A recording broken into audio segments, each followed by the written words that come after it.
Hello, and welcome to Twin Peaking, where I showed my friend Jay my personal list of worst to best episodes of Twin Peaks, and she sees if she can figure out what the show is.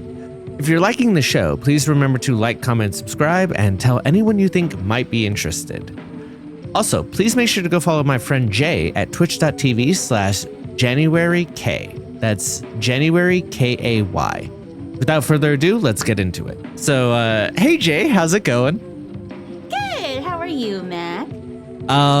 All right, if we're gonna get into me first, that's fine. But you asked, so starting off, we've had this hiatus on YouTube for like actually a couple weeks now because it ended up being more complicated than I thought. I just got a new computer, so this is like dating for when we're recording this compared to when it comes out in another month and a half or whatever. But it just got the new computer, and that's been a nightmare to set up. And then as I get that set up, I get sick, right? And as I get sick, and I'm recovering, really bad timing. I suddenly lose all hearing in my right ear. Like, I should say all hearing, most hearing. It was extremely muffled. Yeah. And like, normally when that kind of thing happens, I'm like, oh, it's just a blockage, or whatever the case may be, right? But whenever it happens immediately after an illness, that kind of makes you be like, oh no, because like sometimes illnesses will do that where it'll just permanently ruin your hearing. Right. And like, so that was a nightmare for me for a couple of days to be like, all right, well, I'm putting hydrogen peroxide and olive oil in my ear, and hopefully within 5 days it'll disappear. So my mom got me a ear camera that you put in there and has like a little, scoop or whatever. It's like okay. And completely blocked on the right side, like just full shit. Yeah. And then when I check out the left side, that's also like mostly blocked. Like when I showed pictures of it to my mom because she wanted to know whether like something was wrong or not and wanted to see, right? Yeah. The thing takes pictures and has video or whatever. She was like, yeah, you just threw away like thousands of dollars by taking it out and not recording it because like apparently there's a market for that.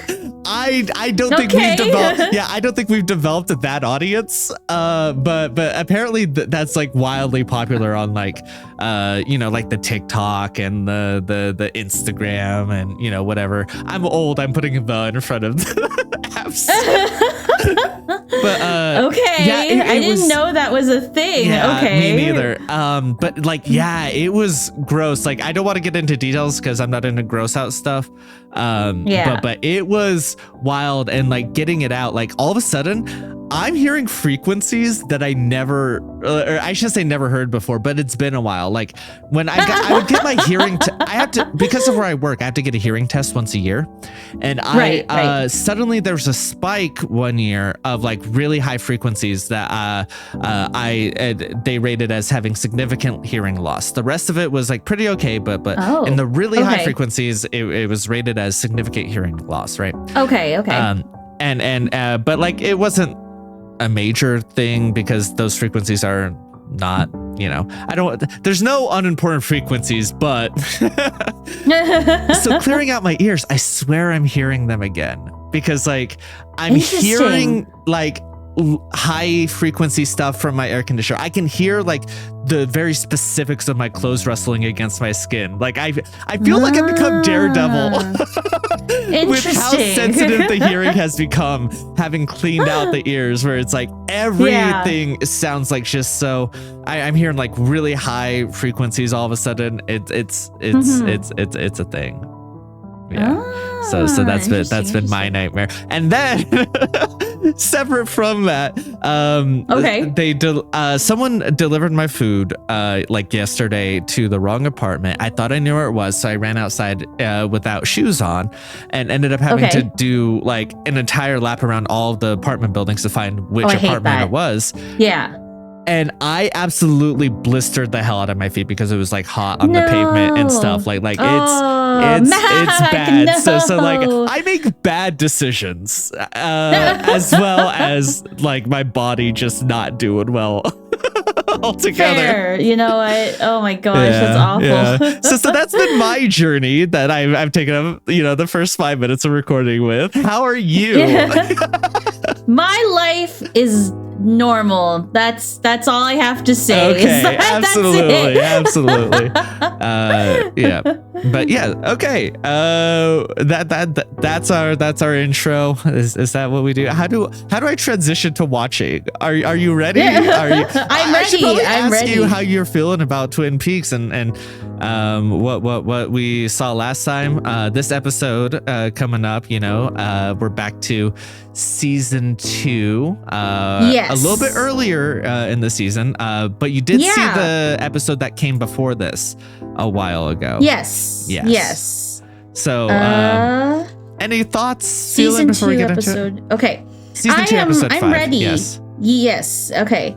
I'm excited. I have the previous episode's notes ready. I randomly turned to the right page. Yeah. So, looking at the previous episode and what it was titled, I'm excited. I'm pretty excited about this episode, actually. I'm pretty excited. So. Well, all right. That's very exciting. Yeah. We've used exciting too much, so let's just get into it. Yes. Okay. All right. Okay. So, what did you think? Good. This was a good episode, I would say. It was very good. Yeah, we're getting into the real good stuff. So this was season 2, episode 5, The Orchid's Curse. What do you make of that title? Curse. Yeah. The Orchid's Curse. It's interesting because orchids weren't really prominent, I feel, until in the latter half of the episode when they showed up. Right. Yeah. So, I mean, it's a fine title. I don't see how they're cursed necessarily yet. They're kind of just Harold's thing. But yeah. Okay. I don't know. It's a fine title. All right, I need to turn something off on my camera here. Okay. I was trying out auto frame to try to keep myself centered. It's moving around all over the place. That's going to be a shit edit, and I've only just noticed it. So that'll be fun.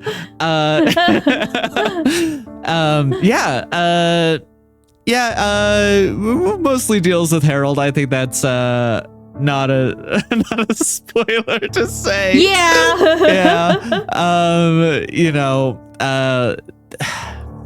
We'll get into their plan and all of that, and I think this would be a good time for me to bring not right now, but us when we get into the scenes, my issues with this plot line.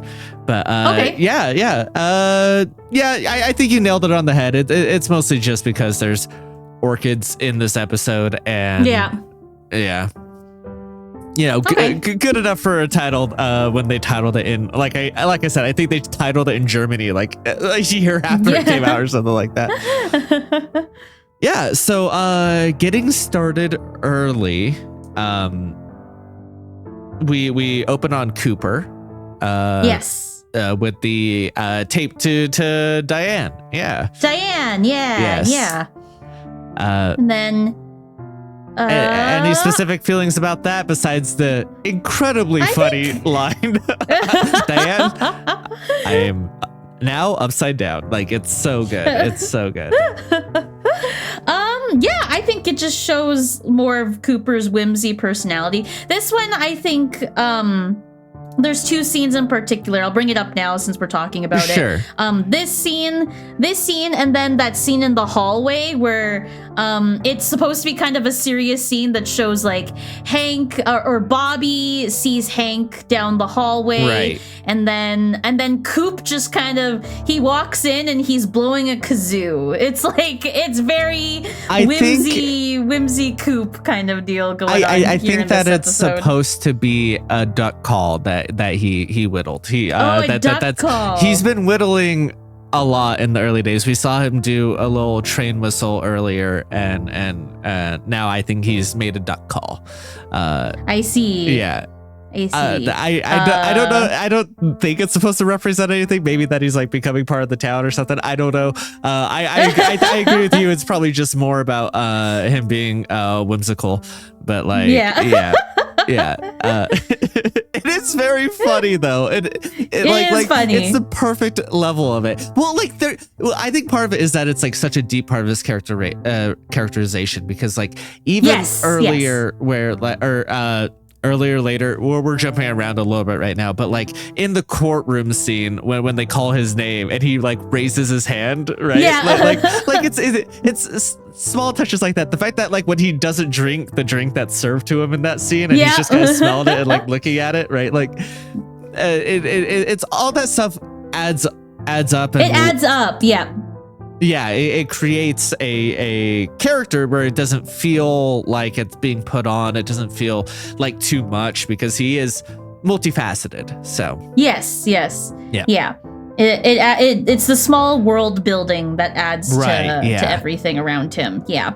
So yeah, I thought it was a fine scene. He sees the note from Audrey underneath the bed, and then he has a moment of eureka, and then that's pretty much the scene right there. Yeah, especially leaving off where we left off in the last chronological episode, where he seemed like he was going to be set up during this crossover. Yeah. So yeah. The next scene is at the sheriff's office with Hawk and Lucy saying that she's going to go visit her sister Gwen for a couple days. And I put a note of Harry being comforting to Lucy, because he was very sweet to her during this. And I think she needed it, knowing what happens next in a later scene. I put the one thing that I liked in this is, I'll bring it up now because I'm gonna talk about Hawk. I won't talk about the pivotal scene at the end, but I'll talk about how Hawk is portrayed in this episode. Is that Hawk is like, I know Coop and Harry do like, quote unquote real investigating, right? Like they're going in and they're going to the thing. Where you're about to lead with this is actually absolutely correct. Harry and Hawk Coop is doing like the real investigating. Like he's like, I had to talk with these two ladies and drink like 3 pots of chamomile tea to get this information out of them. And then in the later scene, he's like, I went and investigated this room and it looks lived in. Like he's like doing like police work. Like he's doing real police work. Right. It's just like, I don't know. I just like seeing that of Hawk, and it's all off screen, but I don't know. It just adds to like his competence compared to Andy. Like Andy, like why is he here? Why does he have a job here? It's just very funny to see the contrast between the two main police officers that support Harry here. So, yeah. Yeah. Where you're going with that is like a common refrain that I hear in like all the Twin Peaks podcasts of being like, oh yeah, Coop and Harry are off doing whatever, and Hawk's doing all of the police work, like doing all of the investigating. Is a very common refrain. So it is great to hear you still pick up on that. But to put it in context, Coop's only been here 12 days, so we'll get into that. That was like a revelation for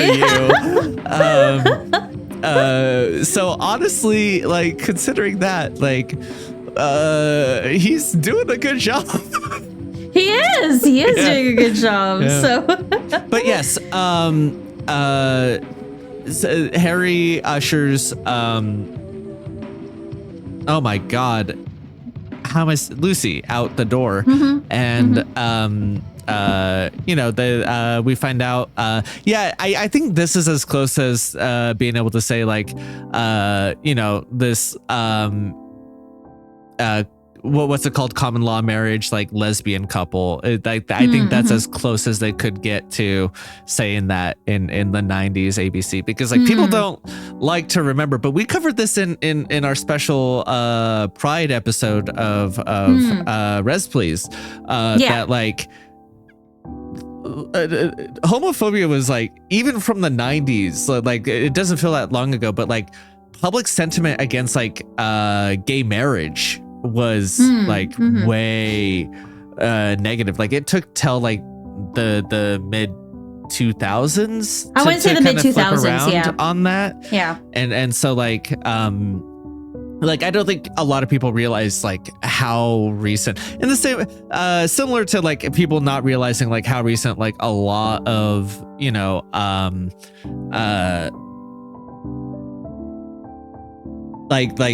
racial segregation and stuff, like how recent that really was, and so like in that same vein, like people will be like, especially of our generation where we kind of got used to it, but like gay marriage has only been allowed since like 2012, right? It was like in America.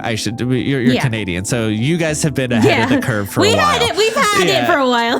But sentiment was still, I don't know about over there, but like the sentiment wasn't great here, for this time period. So like yeah, that feels like as close as they could say of being like, hey, yeah, like and we see echoes of this throughout like Laura and Donna's friendship and relationship is very at the very least bi-coded, so like yeah that's fair.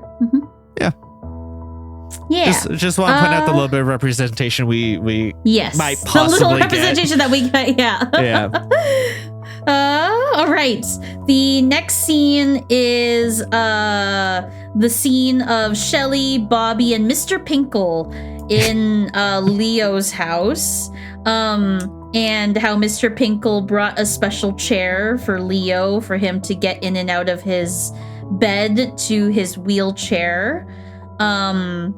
We learn a bit of information that Bobby and Mr. Pinkle wants cuts of insurance cuts from Leo's insurance for some of the special equipment that he's getting. And I put Shelly, Bobby awkward because that scene of them flirting together was very awkward to me. I'll get into it. I guess I'll mention it now that I'm talking about it. Sure. Their chemistry, like in some scenes it works and in some scenes it doesn't work. And this was a scene that didn't work for me. Like it was just awkward to watch as opposed to like, oh, they're in love kind of deal. Like it didn't sell it. This scene in particular just didn't sell it for me. So yeah.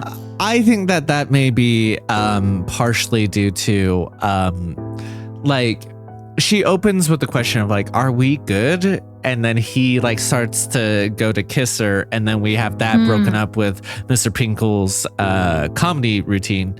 And so all of that together doesn't create a romantic atmosphere. It creates like he didn't answer the question, like. Maybe, I don't know. Like to me, I was more so like it was like a chemistry between like just Shelly and Bobby and like I don't know. I see what you're saying, but I don't think that's what plays into the awkwardness between the two together. Like the whole scene was just awkward for me. So I can't pinpoint exactly why, but I see what you're saying, how that may be it, but I don't think it's that. Okay, I don't think it's enough. like the comedy that plays into it. It's just like, I don't know. It didn't I didn't mean that it was the comedy that did it. It's more that it's not supposed to be their chemistry it's supposed to show tension in their relationship, right? Because he's not answering the question. I don't necessarily think it's that. I think I don't know what else to point it out. I just found like the whole thing awkward between those two. So I get you. Yeah. And then Mr. Pinkle's fun. He's a fun character. I mentioned in the reaction episode, but that chair, I would not put my worst enemy in that chair. That is a contraption built to kill people. Like that, I would not do that to anyone. No, it's definitely jerry rigged. So like, have to cut corners where you can, I guess. I guess so, yeah. Yeah. I have nothing much to say to that. It's overall, I don't really care about this scene. Fair. Okay, I'm gonna move on to the next scene then, which is the start of the quote unquote trial. I guess it's a bail hearing for Leland Palmer. Yeah. We pointed it out that it was in the bar. The court is in the bar. Yep. Which is fun. That's a fun setting. And Harry speaks for the defense of Leland Palmer. And we make note that Andy is good at drawing, which is a surprise. And then Leland is released on bail to be put into the community until trial. And he has to tell Harry where he is at all times. And it looks like Ben Horn kind of storms off. He doesn't seem happy about it. And so he leaves the bar in a not happy state. And that's the end of that scene. Yeah. It's a tough scene to talk about. Well, you already know though, to a degree, that like he gets out on bail for the murder of Jacques Renault. Yes. And then we know where that leads in just a few days' time. Right. Right. So it's kind of like, like I think this. Let's wrap up all the court scene stuff here, okay, if we can. Let's bundle it all together. I know there's some stuff in between, but it feels like overall it's creating this vibe of like the failure of the law system, right? Because it's like, okay, we're doing this court in a bar. We're like, we don't even have a proper courtroom. We have Leland, and we couldn't have known this at the time, but they knew where they were going with this. Like, you have Leland who is getting out on bail after like pretty I think he already admitted it in the previous episode to this, that like, yeah, I did kill him, but I was like, insanity plea essentially, right? Yes. And he so didn't know like, what he was doing, right? Yeah. And so you're letting this guy out, which in a later episode leads to someone else being dead, right? And so like you have that, and then you have Leo not being tried at all, and like they don't have like testimony or whatever and like he's comatose for now, but like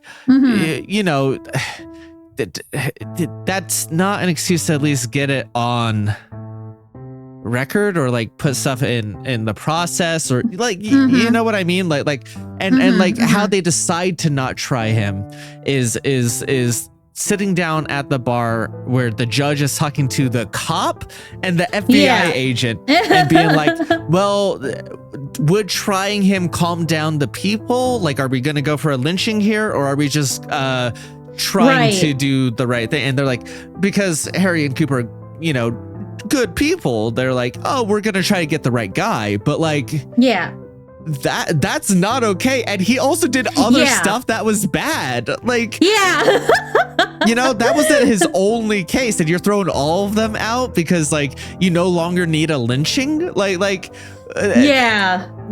of this bundled together, and then them drinking in the middle of court. Like I don't know if it's intentional or just showing like small town politics or like whatever, but it does feel like it is like sometimes people will get in their minds that just because XYZ people are our heroes, like Coop and Harry, right?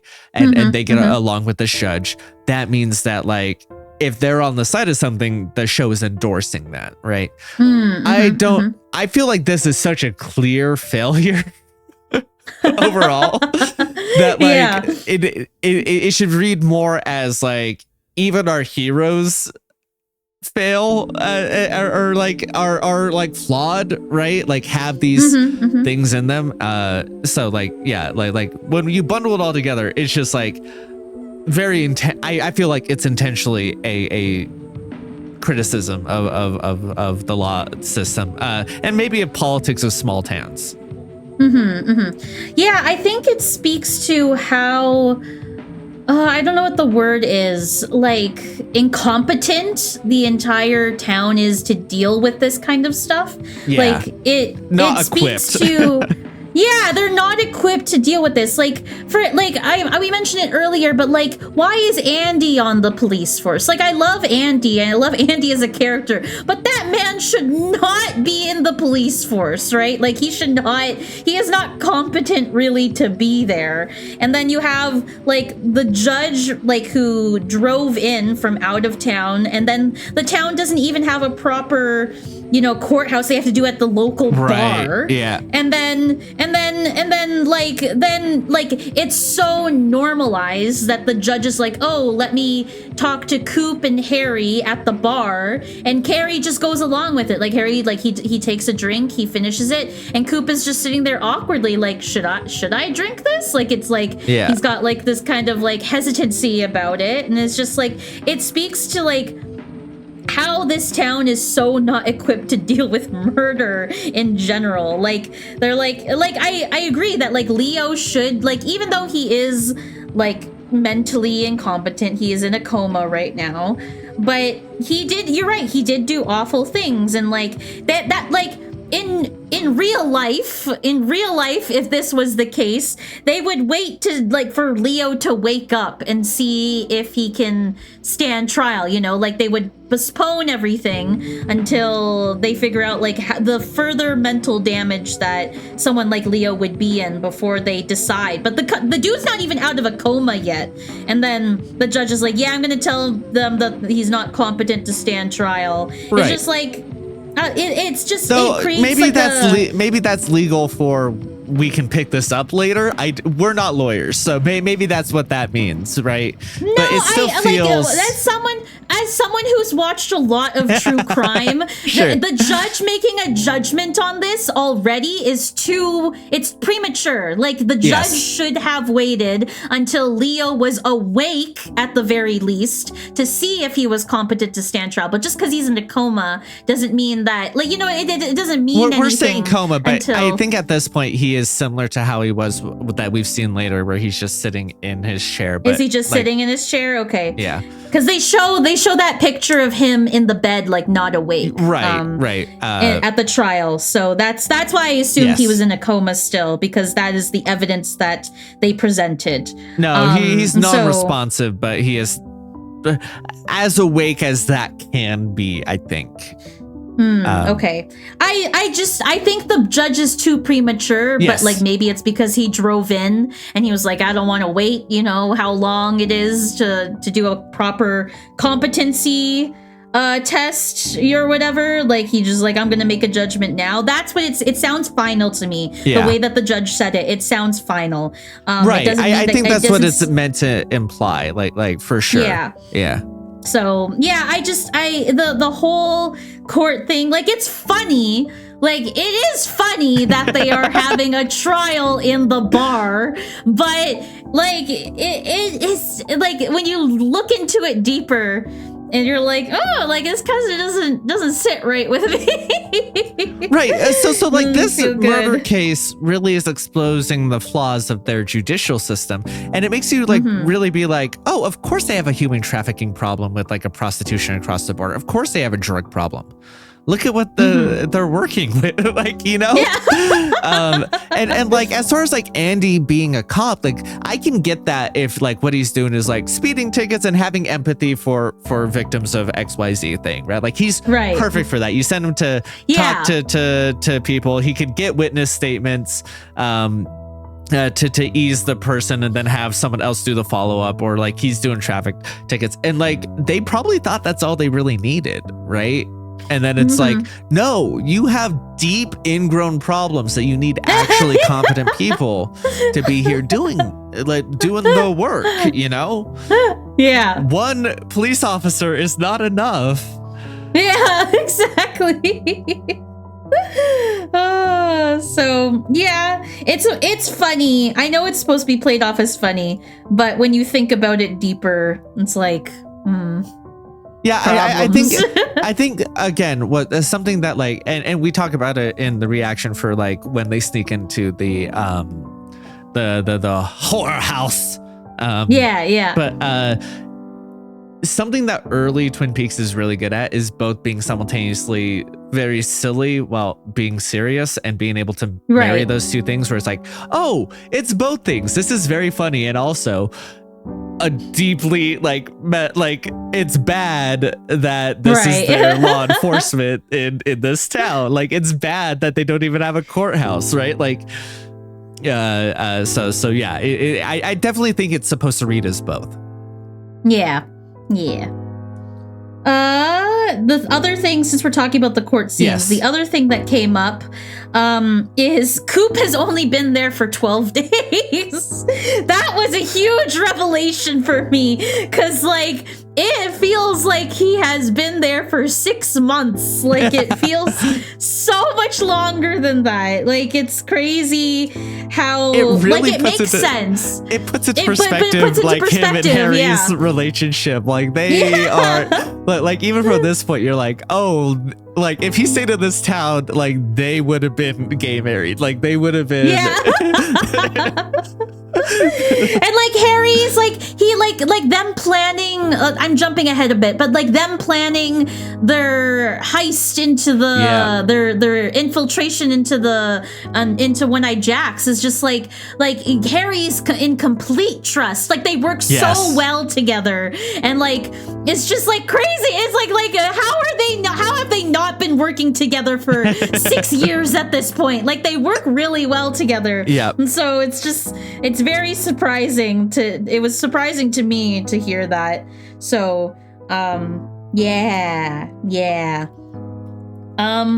And I will bring up this last part that the judge tells Coop at the end of that last courtroom scene. Is the judge says to Coop to keep an eye on the woods. Yeah. And I made note to write that down, because I was like, ooh, there's the supernatural thing that I've been waiting for. They have been laying it down even early in the good part of the show. Like, it's there. Yeah. Yeah, 100%. So yeah. This is gonna be a nightmare to edit. Yeah. Because we're jumping all around. But like this episode like kind of requires that, of like so many things are tied together in that way of like you can't talk about an early part of it without talking about a later part, which I think is a sign of it being a good episode. But like yeah. Okay, the scene that was in between the two courtroom scenes was the scene with Donna visiting Harold, and Donna trying to get Harold to kind of open up to her. And Donna's gonna write a new diary with Harold, and Harold writes it. And then Donna, the big piece of information is that Donna C. where's Laura's diary is being held. And then the big finality of that scene is that Harold can't go outside. Yes. He fades. He's made of wax, so he'll melt. Yeah, he'll melt. Yeah. So, yeah, that's that scene. Any thoughts? I don't know how to. I don't know how I feel about this storyline. Again, I'll get into it a little bit later. Okay. Because the scene that I want to talk about that I think is endemic of the entire storyline is near the end.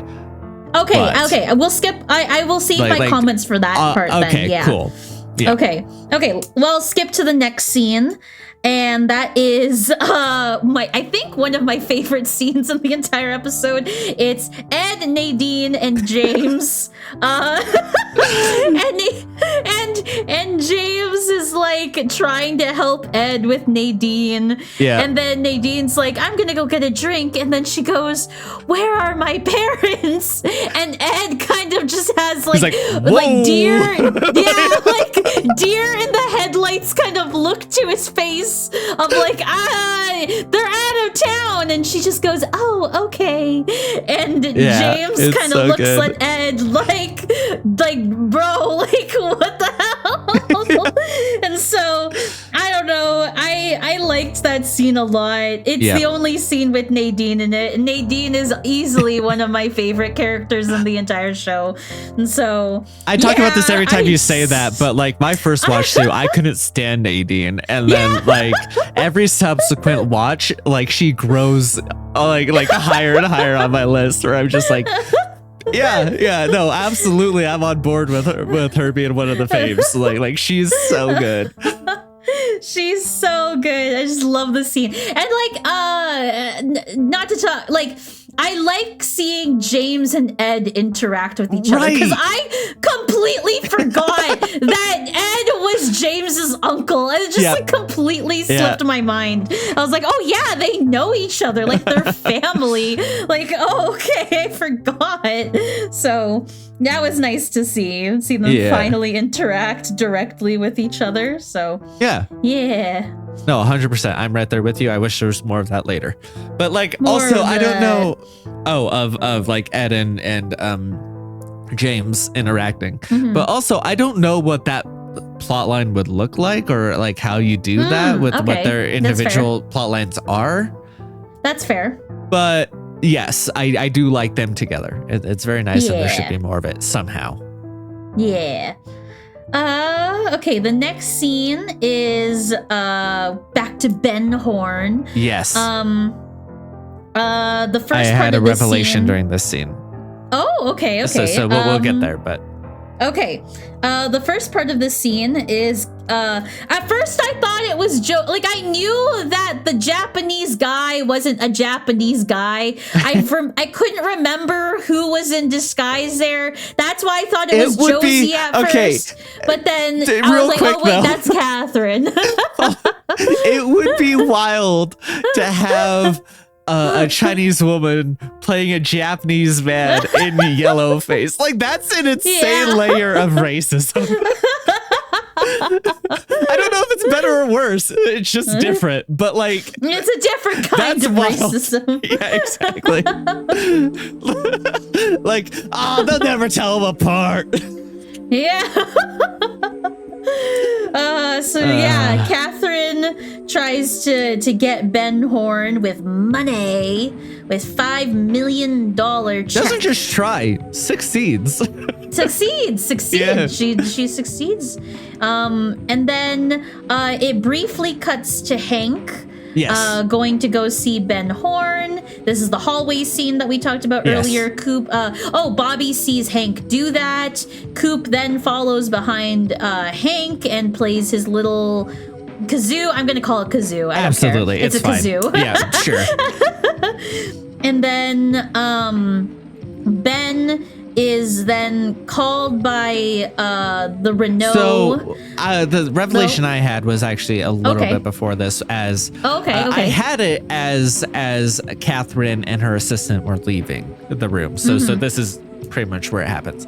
Last episode that we saw, the penultimate one of season 1. Yes. It did this weird frame up to show an Asian man walking in and into a hotel room, and you're like, why is that important? Like, why'd they do that? And it's like, oh, I think that's supposed to be Jonathan. Yes, I thought that was supposed to be Jonathan and them being recast, but no, that's the same. That's the assistant to. To Catherine. Yeah, I'm like 90% sure. And I haven't heard anyone make that revelation on any of the podcasts I listen to, because he doesn't show up before this, I don't think. so suddenly, like the only because we watched these 2 episodes back to back, I'm pretty sure that's him. Oh my gosh. Yeah, I don't know, but I'm pretty sure. Okay, we'll have to run it back to see. But like, to be fair, it's been a couple weeks, so I may be mistaken, but that's fair. But it definitely wasn't Jonathan. No, that was not Jonathan. It's either recast or it's this assistant guy. Yeah, and either choice is wild that they had it included as a shot. Like, at least if it's a recast, it makes some sort of sense, where it's like, all right, well, they didn't know they were going to recast him or whatever. But if it's an assistant, that's Why? That's planting the seeds would you do early. That's early. Wow. Yeah. Oh my god. Okay, that's crazy. Oh my gosh. Okay. All right. That's a good. That was my big revelation. Like. I know it's not like big for you. I've seen this show like 6 times and never clocked that. Right? Yeah. So it's like, and like I said, no podcast has picked that up. I've heard theories that like the recast was from podcasts. So like, okay. No, I think this is. I think this is new. I think this is new information. This is a scoop. It's a Twin Peaking exclusive. Yes. Twin Peaking exclusive scoop. Tune in to Twin Peaking to get the latest in Twin Peaks news and information. Do I need to make clips? Because now I need to clip this all together. God damn it! Shorts. I need. Oh man, I'm creating more work for myself. Oh my gosh, that's too funny. Oh my gosh. We're gonna have to look back and see for sure. Yeah, though. I will look back to the last episode. I'll pull up frames of them by each other and then see. God, why am I committing to this? So much work for nothing. And watch it just be wrong. Like, watch it just be like absolutely. a different Asian guy. And when I pulled him up, oh, it comes out Mac is also racist. Like, that's what this is, actually. Oh my gosh. Oh, fuck it. Okay. Apparently having Josie in that outfit would have fooled me. Yeah. Oh gosh. Okay. And then yeah, getting the train back on track. Ben is called by the Renault, and Coop is there in the room listening with him, and then Ben hands Coop the money to do like the drop off to get his quote unquote daughter back, but then it turns out that Ben is trying to double cross Coop and actually have Hank bring back Audrey and also bring back the money. And it seems like Ben is sending Coop to be killed. So if we do remember back to, it's been a few episodes for us, and that was like month plus ago because of how we've been recording recently. Yeah. But like in the episode chronologically before this, like that was part of the deal to get his daughter back, was that Coop had to be the one to bring the money and be caught and like is part of the exchange. Right. So that's why he needs Hank to make sure that they follow through. Now that he's serving up Coop on a platter, on a silver platter. Yeah. Yes. So it's not just like, oh, and now we're gonna get rid of Coop and do the, he's providing insurance because the guy who took over his whorehouse is not to be trusted. Who knew? So yeah, the more scenes I see of Ben, the more I don't like him. Like, I was like, oh, he's the perfect conniving asshole counterpart to Catherine, right? Right. But like the more I watch of him, I'm like, like, yeah. Like, I don't want him to win. I want Catherine to win all the way. Well, like, good Catherine thing we know how that turns out, huh? Yeah. So he wins so hard he turns into a Confederate and then finds himself. So yeah, we'll see. I think I need to see more of in a later season 2 episode of Ben's transformation. I need to see more of that because I've only seen like a little glimpse of it. Right. It's just barely in the early stages for you. Yes. Yeah. So I right now Ben is in my bad books right now. Yeah. Ben is so he's so fun to watch. I love him as a character in a TV show. Yes, exactly. Yeah, but who he is as a person, you're like, oh, you're like nasty. Yeah, like you're icky. You're like, yeah. You're like horrible. You just have like charisma. Like. Yeah. All right. The next scene is Donna and Maddie trying to make a plan to get the diary out of Harold's house. Do you want to talk about this now, or do you want to talk about it later? No, let's happen because again, I think it's endemic of all of the scenes of this thing. So we'll talk about it as the plan happens, because it's so clear. Them making the plan, I think, is fine. There's some interesting shots initially, and like it's whatever. Sure. It's, fucking yeah. There's a quick scene of the Renault guy planning to kill Coop with like the little stabby thing on his wrist. And he mentions how Audrey is sleeping in the other room with the other, the other girl. Yeah. That's a quick scene. We find add another thing, that another video game that's inspired by Twin Peaks. You know, we have Silent Hill, we have Deadly Premonition, we have Assassin's Creed. Oh, true. That's logical. Right. Yeah, it's so clearly Twin Peaks inspired. Yeah, exactly. We cut to the scene with Andy being the phone person. And this is a fun scene. I like this whole scene. I'm a whole damn town. So I don't know. Andy's fun. I like Andy. And then I wrote another note of Hawk investigating. Oh, I had real quick before that. Then I thought you were gonna have more notes on Andy. So I had another. Technically, it's a little bit later, but like it's part of the same motion, and it's part of this Andy thing. Of like, I was like, why is he calling that number to find out that Lucy's going to the abortion clinic, right? And I realized that it's because he found out that the kid could be his because he has sperm. So he's calling Lucy specifically. I never really pieced that together because I've just kind of been vibing with it, like, oh, this is funny, and he's finding out. Like, I never really put that together.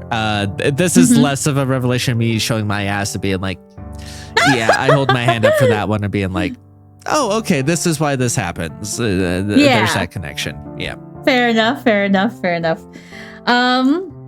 All right, and then while Coop and Harry are planning their little escapade to the One-Eyed Jacks, Hawk comes in with real hardcore evidence in a bag of the drugs, because he did real investigating.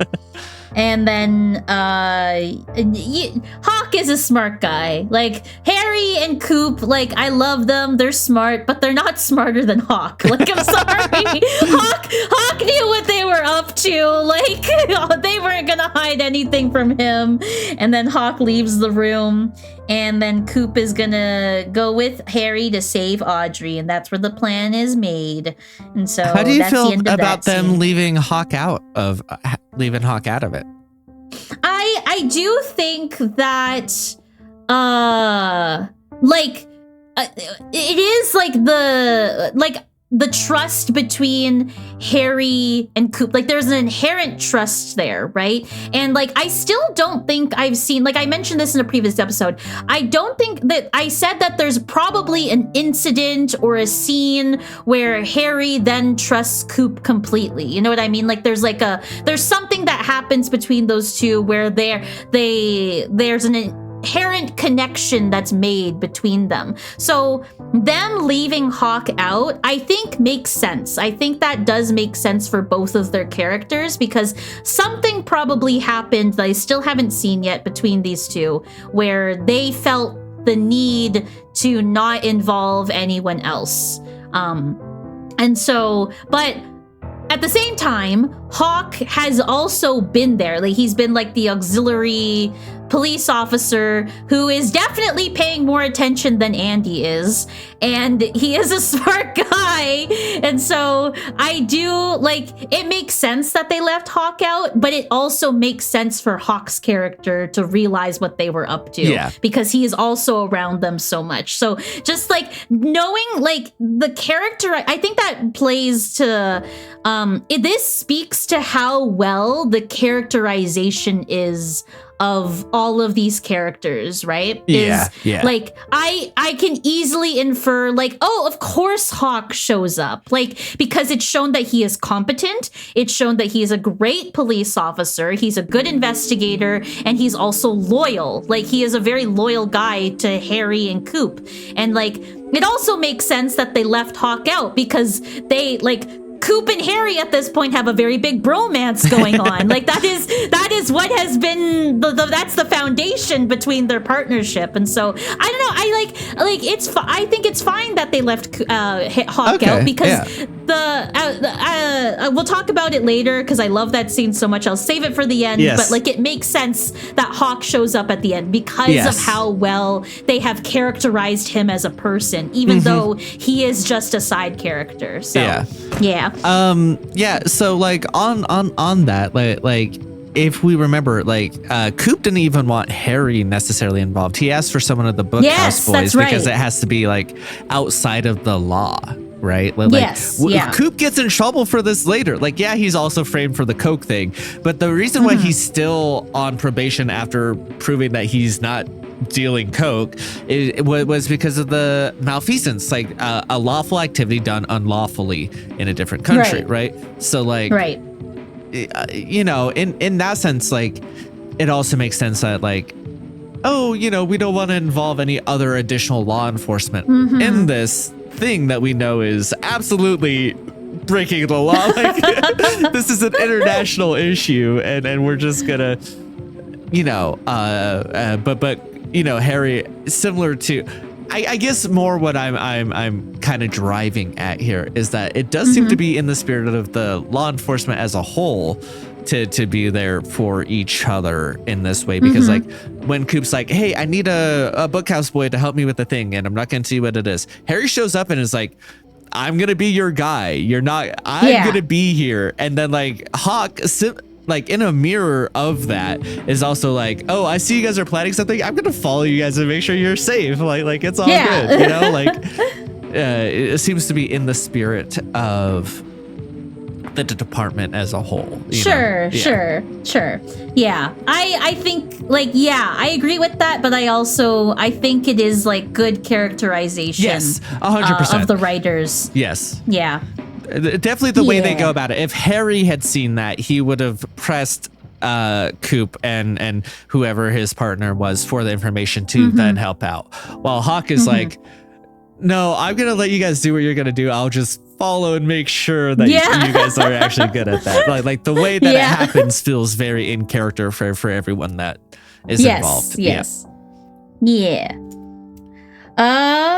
Okay. We'll move on to the next scene, which is it's a quick scene between James and Maddie. Maddie gets coffee at the diner, and James is there.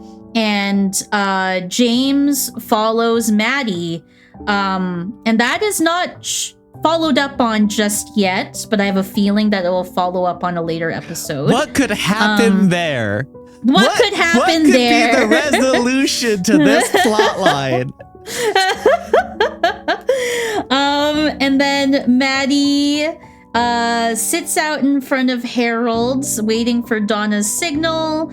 Donna has a diary session with Harold, and she talks about this long ass story about her and Laura, how Laura kissed a boy and how Donna kissed a boy and blah blah blah blah. It was good acting on Donna's part. Oh, like interesting. Donna, like the actor, I think the actor of Donna does a good well to draw you. Like I completely stopped taking notes in this section because I was very entranced of her storytelling of this. Like I thought it was good. But overall, like, okay, is this where we want to talk about the story beats? Let's end. So I'm debating, do we go through out of order just so we end on this, or like so that way we don't end on a negative of what was overall a positive episode, or do we do it properly where we talk about it and end negative, be like, hey, I'm conflicted. Which would you prefer? Okay, I want to end on the scene with Hawk. I thought you might. It feels like that feels like the climax of the episode, yeah, truly. That does feel like the climax of the episode. Okay, I will quickly go over the other scenes with Maddie, Donna, etc. then. Yeah. All right, the next scene with them is Harold gives Donna the orchid, and then Donna kisses Harold, and then Harold's like, I'm a BRB, and then Donna signals to Maddie through the window to come in, and then Maddie comes in, and she's completely incompetent of opening the freaking shelf on the bookshelf. Okay, in defense of Maddie, real quick, the only thing she was told is there was a doohickey on the side. Yeah, that's fair. That's not fair. a lot of direction. And we'll get... It's not. Okay, let's get through all of these scenes and get to the end of where it's at. And the dumbass line. Fucking, I hate this so much. And then the house is just so weirdly shaped. Like there's the greenhouse. I didn't realize it was in the middle of the house. Like it's in a weird spot. And like so Donna's in the greenhouse, and then Harold like startles her because he's back from the bathroom, I guess.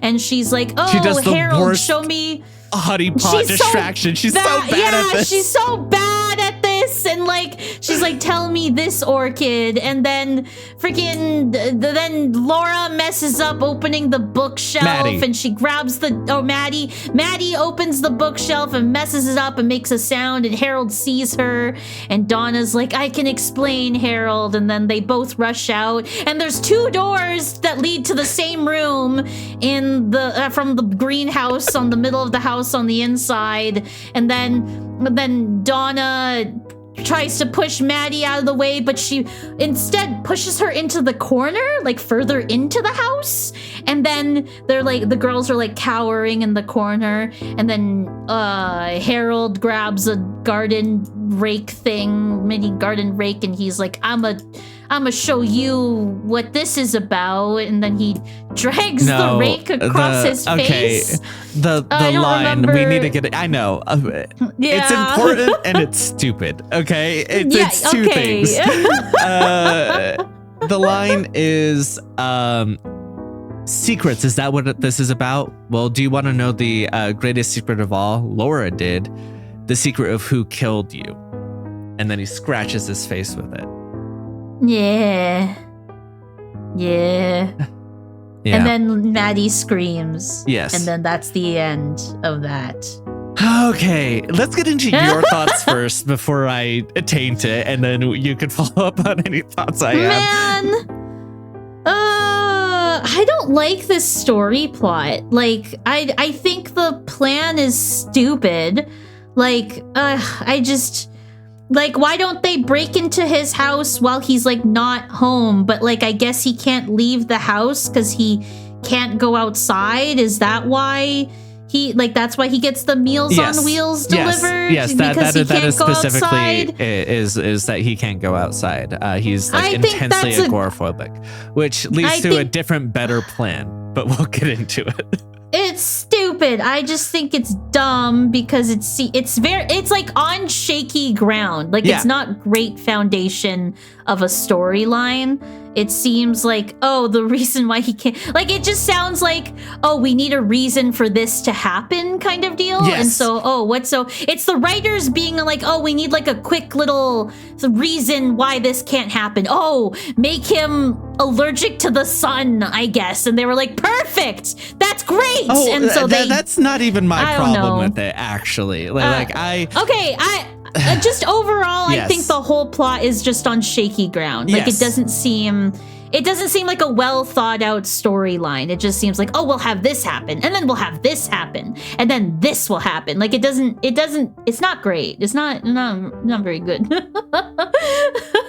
So I don't think Donna or Laura Flynn Boyle, I haven't seen anything else she's in, so maybe she's a fantastic actress. I don't think she's a good actress in this show. I struggle to think of many scenes where I think she does well, including the one that you were entranced by. I'm always just so taken out of the moment of being like, Oh, I mean, that's why, like, we were quiet through a lot of the reactions of this episode, but bar a few very specific points. But that's why I made the joke about Harold not writing anything, is because I was like, this is nothing to me. Like, right. Okay. Like, it feels so. It feels so we're trying to add meaning and catharsis to a scene, which I think gets into like what my issues with this. I think that like, in terms of like, if you lay out the actual plot and stuff that happens in there are nuggets of good ideas. There are like interesting things of like, oh, Laura had this secret friend that she hid her diary with who has agoraphobia, so he can't leave, but we need that diary out. And he's also now a suspect of like, maybe he's involved somehow, right? Like, okay. Right. I think all of that plays, all of that works, right? Okay. Yeah. On paper. But then you have this guy playing it where it's like, he can't be involved. Like, look at the way he's playing this character. And then like, in addition to that, like, he's just weird for being weird. Like the Twin Peaks has a lot of weird characters. So that's like not necessarily what I mean by that, but more like, I don't find him off-putting in like the, oh, he could be a killer kind of way. I find him off-putting in the like, not, how do I put this? Like, obsessive in weird directions that feels like counterintuitive to the story they're telling. Okay. And and in addition to that, like, part of what I love about this plot line is like the imagery involved. Like, there's great shots of the orchids. There's like, in the dialogue that's written, there is some stuff in there that could be played in a fun way, right? Like, it could be okay. Right. And so like, I think that like the imagery of it should work, but like, the actors are failing it, and the actual like plot, like the overall plotting of it is failing it. Like on a broader scale, I think it works. On a scene by scene scale, it's an utter failure. Okay, and so fair. Like that's where a lot of like, I hate this plot line so much because like I would rather take something that works scene by scene and fails on the broader scope than vice versa.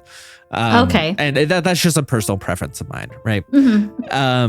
And in addition to that, like this plot is the dumbest thing I've ever heard to get the diary out of there. First of all, she succeeded earlier. If you're gonna steal it, just fucking steal it. Yeah. When you had it outside, why do you need to plot concealed again? But if you don't want to get caught with it for like, him reporting police or whatever, like I can get that as like a reasonable thing. So say that, so we know that that's your reason for doing this, right? Right. Because if you're gonna betray him and get the book out of there, whatever. Maddie doesn't need to be there. Why is she there? Like, because we need to be reminded that she exists and has a plot. Yeah. Sure. But like, she doesn't need to be part of this. Like Harold, like get Harold to have to run to his room like you did by getting him horny. And then why just like okay, like if you're in a position, like part of your plan already is to get him out of there so you can flash the flashlight through the room, like so Maddie can see outside and come in. Why didn't she just open it? Yeah. Why did she just take it then? Like if you need to do it right, if you need to do it better than that, like what you do is you have him do that. You have her get into the hidden compartment because she knows where the shit is. She knows where it is. She saw what it was. Like Maddie didn't see shit. There's a reason why she took forever to do it and didn't know it dropped down to make noise. Like, why aren't you doing this part? Like, okay, you can open it for Maddie. Maddie comes in and grabs it, or better, just open it, grab the diary, shut it, toss the diary outside where she's not gonna know, and have her just walk by and grab it. If you need to involve Maddie at all. Like, it's so bad. Like, you could feel it being like, we need the two girls in danger for this cliffhanger. So how do we get Maddie in there? By having them make the dumbest. And I'm getting angry about this, but it is starting to feel in character because Donna's plan to save James from the marsh people was run in there, go James, not good. And she's just never punished is actually the issue. Maybe she's just super incompetent. Yeah, it's like. And like you hit on exactly why the scenes don't work for me. Like it really does feel like, oh, we need Maddie to be in there. Well, like let's just have Maddie go in there. Like they didn't think it through, kind of deal. Like it's like they got together in like an afternoon and they wrote out these scenes and we're like, okay, like let's not think about this deeper than what it is. Like it's just that's like part of the problem with this is that like after season 1, they David Lynch's daughter wrote the diary, like the proper diary, and they sold it as like the Secret Diary of Laura Palmer was a book you could read. Yeah. And it's pretty dark, as you might expect, written by David Lynch's daughter. But like she was told information that like no one else had at the time, including about Harold, including about, the mystery and all that from Mark Frost and David Lynch. So she could write it. And have it be true to the story and like so like they did know that this was coming. That's like how do you fuck this up so much if you know what's coming? like if you don't know, right? If you're like, oh, we need something to work here, like then at least it makes sense as like, all right, well here's where you failed, but like I can see what was, but they knew this. They knew. They had time. So there's no excuse. There's really no excuse for all of this, is what you're telling me. Yeah. I don't. Yeah. So yeah, I don't like any of the interactions between Harold and Donna because I don't think Donna's particularly a strong actress, and Harold. Yeah. I don't know if he's a good actor or not because he only acts against Donna. Right. And like. The house is laid out weird. Like I don't understand the structure of the house. I don't like his scene of being like agoraphobic is like weird. And like if the diary was all you cared about, you had multiple opportunities. Like it feels at every moment to moment basis. Like again, you plot it out on a broader spectrum. I get it. I think it works if you nailed the moment to moment stuff, but they didn't. And so Yeah, you pretty much hit the nail on the head for me. The only thing that I think we differ on is like I really like that scene of Donna explaining the first time she fell in love. I'm the off person on that. Again, I'm gonna keep bringing up that I listen to other Twin Peaks podcasts, and people should also. And like, there's a lot of good ones. I am the odd one out. People think she gives a strong performance there. There's only been a couple people who agree with me.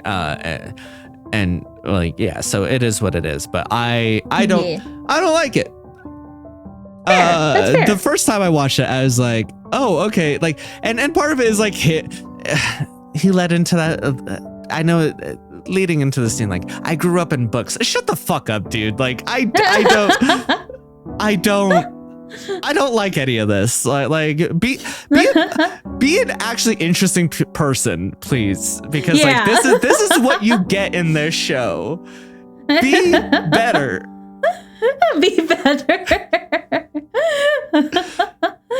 Oh my gosh. So that I have nothing more to say than that. I have a feeling. Here's my prediction for it. Where does it go? James is gonna swoop in and he's gonna save the day. James, really? And then why would you think that? And then woo!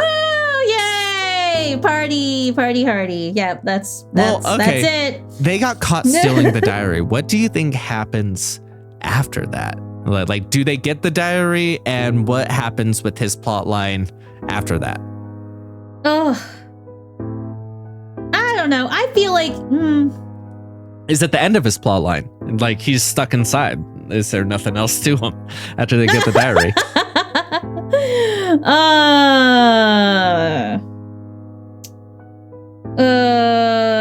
Man. Okay, knowing what happens later, because I've watched some later episodes now. Yes. Harold doesn't show up again. Like I'm pretty sure he doesn't show up. And then 2, in a later episode, I'm pretty sure in a later episode, Coop like is okay. Wait, can you remind me of the timeline of this? Does Coop get like arrested or whatever after this episode, or is it before this episode? Significantly it's after this episode. It's significantly after this. Okay. He gets arrested or like on probation or whatever. Right. Okay. On episode 11. Okay, it was episode 11. Okay, yeah. So like Coop is already on his way out of town after this episode. Like he's like, oh, and like his whole, like I mentioned this before, his whole point of being in town is to solve Laura's murder. And so like I don't want to say that Harold is the actual murder because that seems unsatisfying to me. I don't like that, but like that's the thing that only makes sense for me at this point, is that Harold is the actual one that murdered Laura, and they find that out with her diary somehow, and he's arrested for it, and that's why we don't see him again, and that's why Coop leaves town, is because like the murder is solved, like they found the guy. Do you think that he is arrested for it, or do you think Leland gets him? Because your current working theory is that Leland's going through the people involved with her death. I do think it's a Leland thing. Like maybe because like Maddie's involved in this. And so Maddie is living in Leland's house right now. And so I do think it's a Leland involved situation where he finds out about Harold or something. And then Leland is like the penultimate like final boss for Laura's demons in her life or something like that. So I do think that this is all connected somehow. I'm just missing I'm missing a couple pieces, Mac. I made a Twin Peaks joke. And so I think it's there's something here, but the thing is I don't like that. That's my theory, but I don't like it. I don't like that theory. And so do you think, metagaming this mystery a little bit, do you think that I would be okay with that, or do you think that maybe my frustration with this plot line is specifically because of how it ends that way? Or what's your metagaming of me and this being my favorite show of that? I think it does come to a satisfactory end. I think it does. Now, the thing that I'm teetering on thinking of metagaming is like, does this plot line become fixed somehow in a later episode that I haven't seen? Or does it completely shift gears into a different direction and that's more satisfying? Because this show is like quite fast paced. Like like freaking Coop has only been here for 12 days. Like it is a fast paced show. And so I am wondering, like there is time essentially, like there is still time for something else to happen based off the episodes between, like there's still that bridge that needs to be built between the chunk of episodes that I've seen in season 2 and the ones that I'm currently watching throughout, that's like sprinkled through season 2, right? And so I do think it comes to a more satisfactory end. I just don't know where necessarily it is, because the thing that's been bothering me so far is the last, like, I want to say the last third or the last fourth of season 2. Like, there's like the last couple episodes, like it's the Ben Horn arc, basically, where he becomes a better person or something like that. Like, that's that whole arc and that latter half of season 2 that I haven't seen yet. And like, what could possibly be in that arc? Like, what is there? Like, there must be something. We saw up to episode 17, in that storyline. Right? Yeah, we and did. It goes to, I think so. Yeah. Yeah, and it goes to 22. So you're missing. Yes. You're missing about 5 episodes. I'm still missing a big chunk of it. Season 2, that's episode 17 is the latest thing. That seems to be about how long like main story arcs go for like this how, show. So I'm like, what? That's been bothering me while we've been watching this, and we can still have all of season 3. But like, I'm leaving season 3. Like season 3 is like compartmentalized for me. Like that's kind of like. I mean, it's been compartmentalized in this list, to be fair, because like. Hey, like to talk about season 3 real quick. It's very polarizing. Either people love it or people hate it. Like, interesting. It's so like, especially if you're like into Twin Peaks, it's either the best thing to ever have been on television or not good and up its own ass and whatever, right? Like, we know where I fall on that dichotomy when we haven't even gotten into we have not gotten to one episode of season 3 yet. Like, do the math real quick. What episode is this? Are we like about a fourth of the way through and we still haven't hit a season 3 episode? So let's see, this is 37 out of 48. Okay, yeah, so we're about a quarter of the way through. Yeah, we still have quite a bit to go, but I'm like, that's where my theories are right now. That's where I'm kind of like, like what's going on here? What am I missing? I'm missing something still. So yeah. Okay. Shall we talk about the last couple scenes here with Coop and Harry? Okay, so the last couple scenes.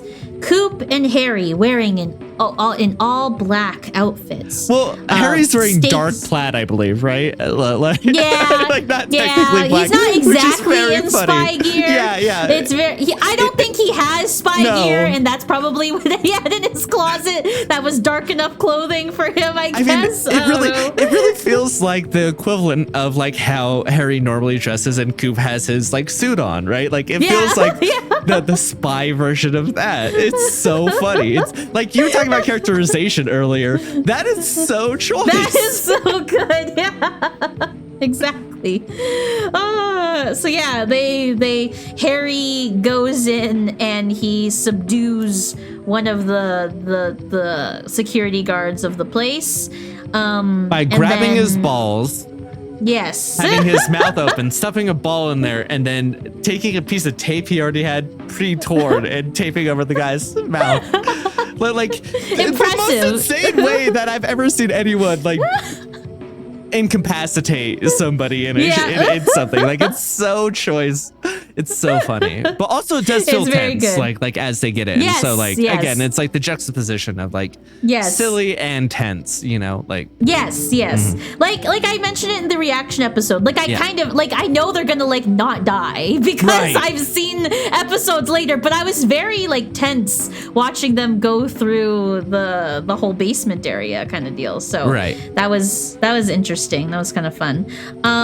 Harry and Coop make a very good team, and Harry stakes out the Renault and Blackie in that one room, and Coop goes on ahead. He saves Audrey. Coop almost gets stabbed by the girl. I can't remember her name. I don't care about her name. It doesn't matter. I don't remember it either. He subdues sister. Her. I don't remember her name. And then Coop gets Audrey out of there, and then Audrey's like, my angel is here, or something like that. She says something along those lines. You heard my prayers prayer? Have been answered. You heard my prayer. Yeah. And then freaking the Renault guy stabs Blackie with his Assassin's Creed little stabby stab, and then Harry sees it and he's like, oh shit. But then Harry is seen through the window watching, and so of course Renault shoots at Harry. Harry sees it in time. Awful villain thing of like stabbing her while she's like kissing him, and then she like spits up blood, and he has blood, and he's like licking it off. Like it was kind of gross. Yeah, it really does a good job of making him be like, oh, you're like good villain work there. Yeah. Also, ew. Yeah, ew. Like the way, like even just the way he licks off his lips, like is like, oh, disgusting. Like, David Lynch, I don't think is super involved in this episode. Like he's still showrunner and doing whatever, but I don't think this is a David Lynch episode. And it's written by someone else. But that's like a very David Lynch thing, is being like, oh, gross. Yeah. Thematically relevant and awful. Like I see. And then then Renault disappears. Yes. And Harry meets up with Coop, and then they leave. They try to leave, but then one of the security guards is like, put down the gun and turn around. And then, oh my gosh, my beloved. I can't wait to hear how that sounds in actual audio. And saves the day and throws like his little knife. Was it a knife? I can't remember what it was. Yes. It was a knife of some kind on the security guard. It was a big knife. And saves them. A big knife. And then in my like a notes machete I or wrote something. In my notes, I wrote, I love you, Hawk, in really big letters. Yeah. And then as the trio, Hawk's or stealth, I guess... to be clear, Hawk's stealth outfit is a jean jacket. like stereotypical, like, Native American outfit. And as the four escape, Hank was seen trying to do the thing that Ben asked him to, but then he gets kidnapped by Renault. And no, Hank in trouble is the notes that I have for that. So Hank is in trouble. And that's the end of that scene. Yeah. No, overall, I think like video games have ruined stealth for shows and for things like this. Like no, truly, because like it's so clear, like they are being sneaky, they're being stealthy, but they're walking, which is a thing you would do in that situation. You're gonna creep down. You're not gonna and in fact, the posture that you normally see in stealth games, like people can't actually like move that well like that, like crouch over it without like causing real health issues, right? And so like you don't really see this, but like I don't know if this is true, but it feels true. And my feelings over your facts, they like it feels like since video games have been so proliferated and the way they do stealth is like crouching and hiding behind things and doing this that like we see that reflected more in our television and in our movies and stuff of that style of stealth, right? So like I know it's probably just of its time and like not even a consideration, but it was kind of like cool, like, and part of why it was so tense is like them just like walking through this horrifically wallpapered area, like like and I just it's a fun little thing of like, oh, they are being sneaky and stealthy, but like in the way people would be sneaky and stealthy, not like like a realistic kind of sneaky stealthy kind of deal. I get you. Because like the Harry looking through the window, like that is how he would look, like it's very realistic in like how the scenes play out, like like there's like which is that's nothing you'd ever say about Twin Peaks normally. Like there's that one part where the man and one of the showgirls or whatever like leaves the gambling room together, and like he's kind of like these obviously like they're about to do stuff together, and like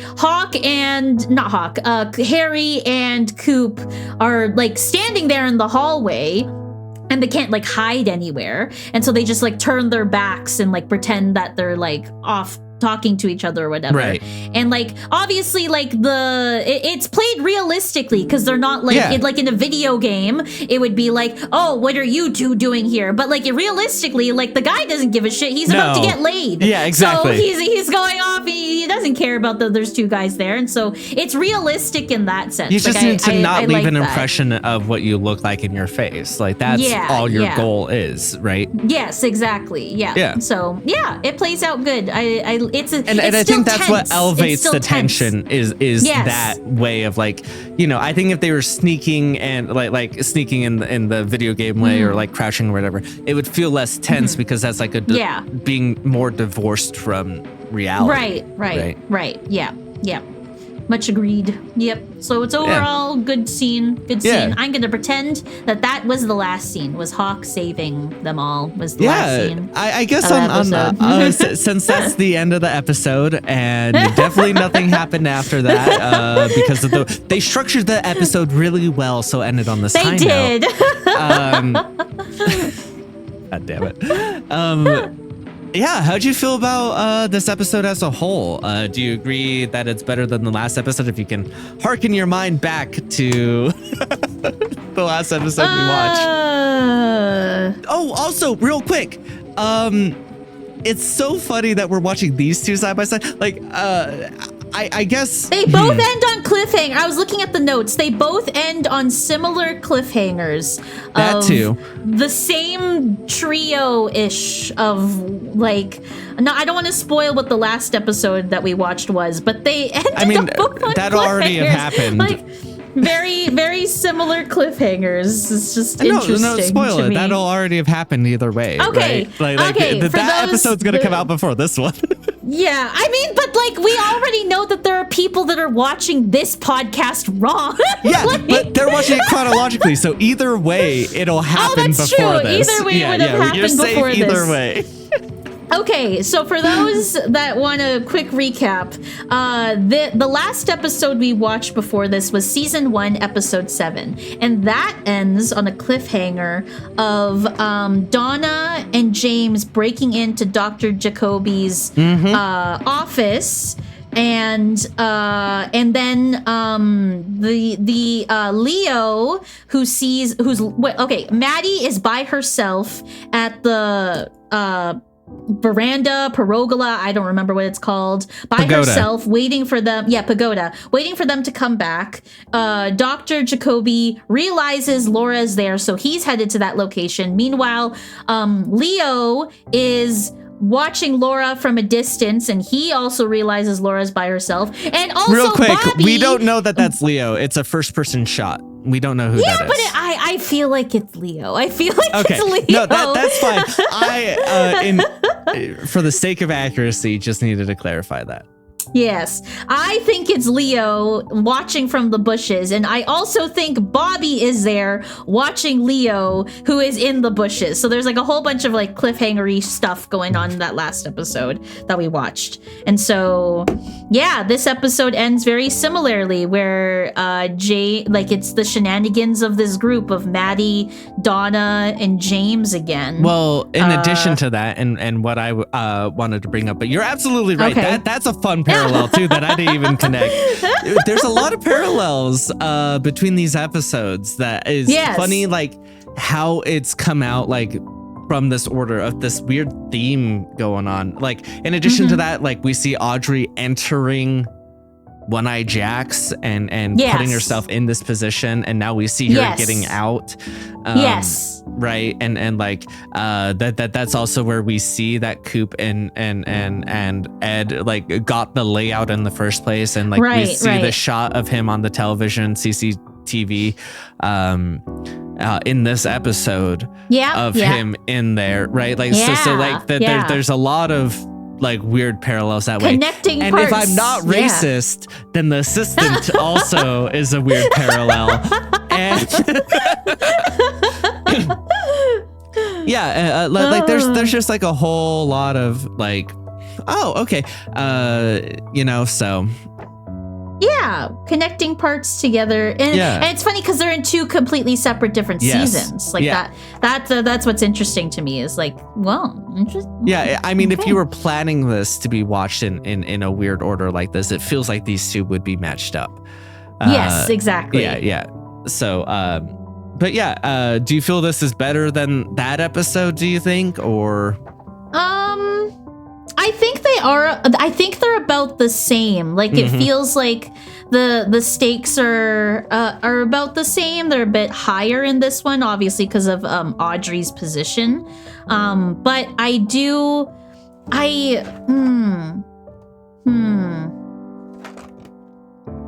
Maybe I want to say. Hold on. Let me looking at my notes. I want to say. Okay, the reason this is like a first for me, Mac. I would rate the last episode a bit higher than this episode. And the only reason is because I love Audrey's scenes in season 1, episode 7. Mm-hmm. I think she is such a strong presence throughout the entire episode. And like, it's clear like what her motivations are and where she's headed. And like, I just love her scenes just like a bit more than the scenes in this one, I would say.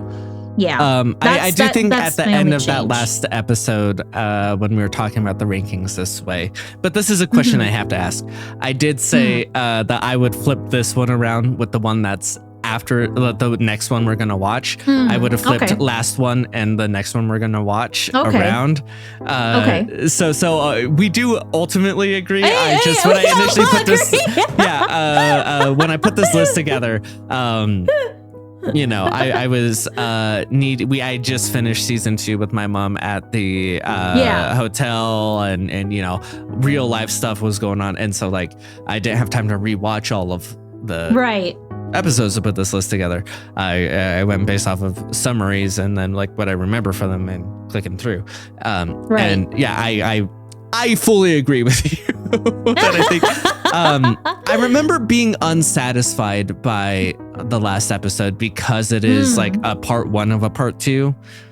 Okay. While, like this one, we get some things that at least get resolution, while none of the stuff in the last episode got resolution because it's all building to the next episode, right? Like we're getting some of a resolution of Leo's stuff. We're getting at least a hold or like a holding pattern of the like all the court stuff, really, right? Right. It feels like that's being tied up, and so like you're pacing out like new stuff and new climaxes with resolutions, and like the mix of that I generally feel stronger, but having watched both of them, I do agree. But like I was like, I forgot how much I hate all of this Harold Orchid stuff. I did forget. You know what? That goes into what I was talking about before of like on paper by itself, I think that like his plot line is okay. It's just like when you're watching it, you're like, it's not working. Ultimately, it proved my point with this ranking. Snafu. But that's funny. But is this the first time that we've legitimately gone against what the order that I think so. I think this is the first episode that is. Yeah, you're right. Yeah. I wonder if we should keep a list of that as a second pinned message that we go back and edit or something of like, here's the one that we think we got wrong at the end or whatever, maybe I'll consider it. But yeah. So I've gone into why I rate this where I do just within that last description, really. I do like where it's building. I do like the momentum. I like that Audrey gets saved here. Do I think she should have had some action in saving herself? Absolutely. Which is a little bit of a ding against it, if I'm being honest. Because Audrey, everything we've seen both before and after this, she's says like that she's a girl boss. Yeah, I get that maybe she can't do it by herself, but like she should have had some action in doing that. And even if it doesn't end up working for her, like have her try it and fail and then be saved or something. Like that feels real, to her character. That's fair. Yeah. But then again, she's drugged out of her mind. So yeah, that's fair. That's also fair. Yeah. So I get it, but it does feel like a missed opportunity. Okay. But yeah, no. I forgot how much I hate the Orchid stuff. All this Harold shit. Yeah. Oh my God. I forgot how. Outside of that, I think it is a stronger episode. But oh boy. Okay. With this in mind, with the recent run we're going on, for you, what is Twin Peaks about right now? I mean, there's the broad Laura Palmer's murder or whatever, but like in terms of like thematics or like what we're feeling like as a pulse through the show right now in the order we're watching. Twin Peaks is a spy movie. I mean, yeah, consider the last episode before this, like people was are breaking also in very and like, spy-y. Like they were breaking in. So Twin Peaks they is were a putting spy on the thriller. They were putting on the mask and the hair. Yeah. They were doing Yep. It's a spy thriller. Yep. That's what Twin Peaks is. Yep. Shit.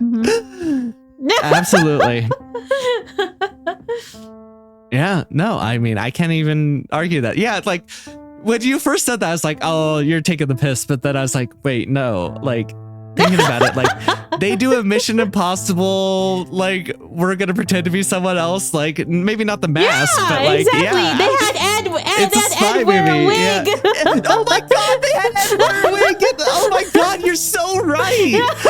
He got dressed up in the tux to go to a casino. Oh my God, it's a spy movie right now. It's a spy movie. Twin Peaks is a spy movie.